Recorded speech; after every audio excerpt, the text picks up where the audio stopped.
Now let us learn about access specifiers in C++. So what are access specifiers? Public, private, and protected. These are access specifiers. What is the effect of all these? Let us learn about them. So first of all, I will take a class base. I am calling it as base. See, only for understanding, I am taking an example. So I will take the class as base class as well as inheritance. I will show you all. So what is the effect of access specifier? We will see at all places. So here I will declare some data members. Private. Inside this integer x. Okay, I will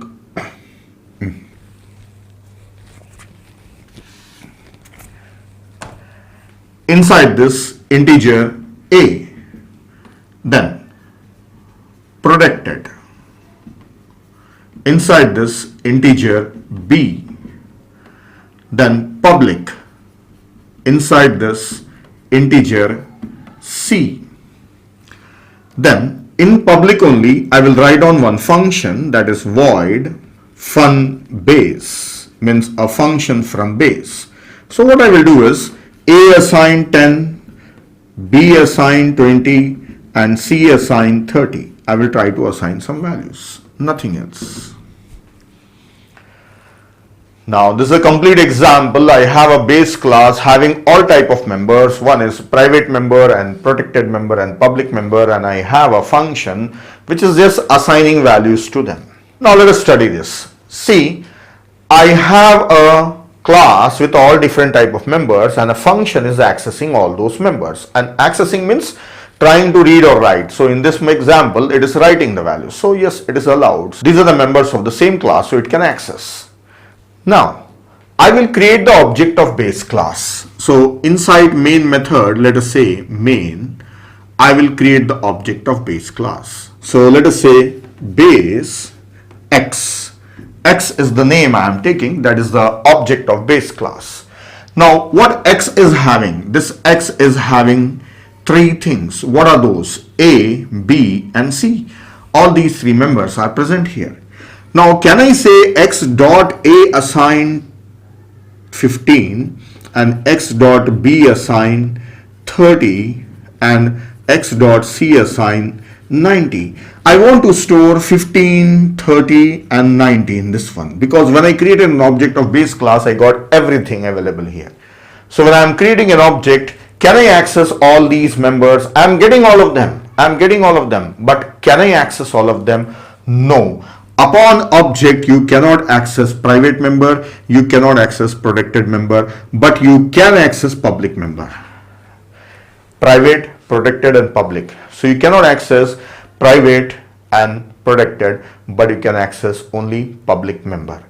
Upon an object, when you create an object of a class, you cannot access all members except public members. That's it. So upon an object I have shown you. Now let us look at what happens in the derived class. I will write one class derived here only. Class derived extends base class.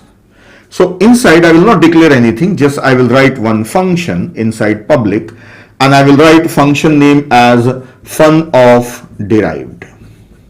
Okay, the function of derived. Now when I say derived class is inheriting from base class, so will it get everything present there inside the derived class? Yes, we already saw that.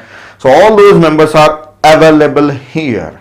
Now let me see. Can I directly assign A as 1 and B as 2 and C as 3? I want to assign the values like this. That's all. I have closed this class.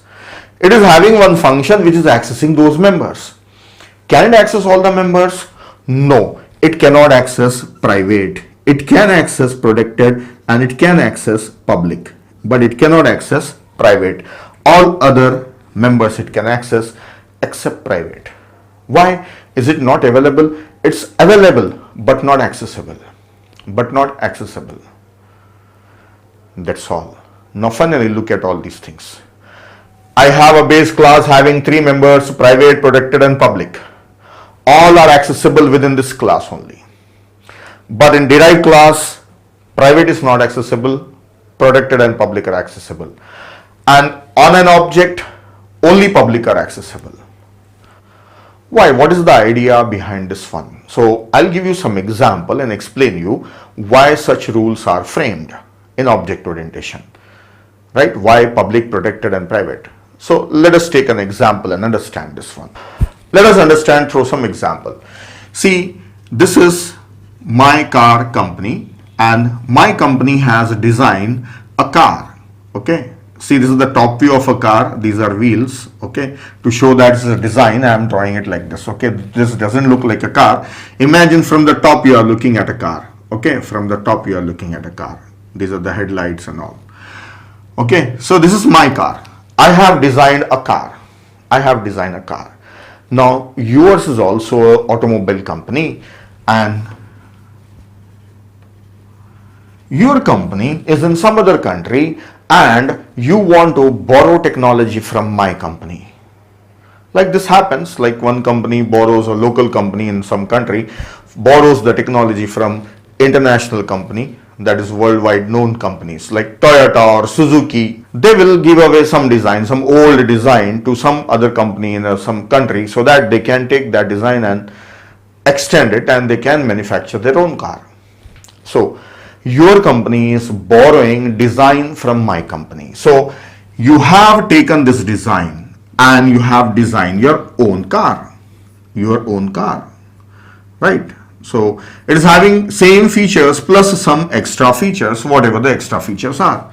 So your car is inheriting from my car. Yes, your car is inheriting from my car. All right, understand this one. So this is base class, this is derived class. This is my car and this is your car. When I gave you the design, I gave you permissions to make any modifications in that you like. Any changes you want, you can make them.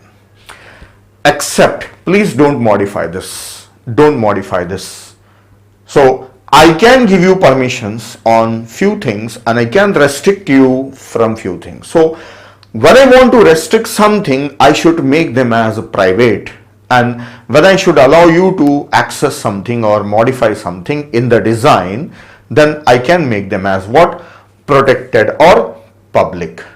So here I can access everything. This is my own design, right? I can access protected also and public also and private also, everything. But when you have taken my design, copy of my design, and you are making some changes to make your own design, extending, then you are allowed to access only protected members and public members. You cannot access private members. You cannot access private members. They are there in your design. I have given you the complete design. I said that you should not touch this one. You should not modify this one. Right? That is our agreement. That's it. Now, this is a customer. This is a customer. Now, just let us look at the customer here. Now, this customer, we have, my company has manufactured a car. So, this is a particular car, right? And one of the customer has purchased this car. Now, this is the design, this is the object, this is an object, this is design or blueprint. And this is object. So I have manufactured car and sold it out to this person. And this person can access what? Only public members. He can access only public. He cannot access private and he cannot access protected. He cannot access protected. He can access only public. So I will allow only public members to be accessible by this customer. He cannot access everything. Everything is not available here. Everything is available, but he should not touch anything. He should not modify anything. He should use only public members. Now, for example, I tell you, when you buy a car, you can see that a lot of things are having seal on it. Don't touch this. Don't open this. You use only a steering, accelerator, gearbox, doors, window panes, lights, all these things. But don't open anything which is sealed. So that's private. Doesn't it belong to a passenger or a customer who has purchased? Yes, it belongs. He paid the money for it. But everything inside that, company takes the responsibility. So that is the reason in case of the tangible things like in other engineering, if anything needs repair, then the company will repair and give it to you. In software, there is nothing like repair here, right? So repairing is not there. So we don't allow the user to access everything, right? We allow only public members to be accessible. So that's it. That's the policy. So that is the idea behind access specifiers. So you can make them as public, private, or protected, and where they are accessible I have shown you. Now quickly I will show one table. From that we can understand everything. Let us look at a table. I have access specifiers, private, protected, and public. Then inside the class, then inside derived class, then upon object, over an object. So all three things I have shown you. So inside a class, wherever the members are declared inside the class, private is also accessible, protected, as well as public. What about inside derived class? Private is not accessible, protected and public are accessible. Then what about upon object? So private and protected are not accessible and only public are accessible. That's it. So this is what all we have discussed. So it can be seen in the form of a table.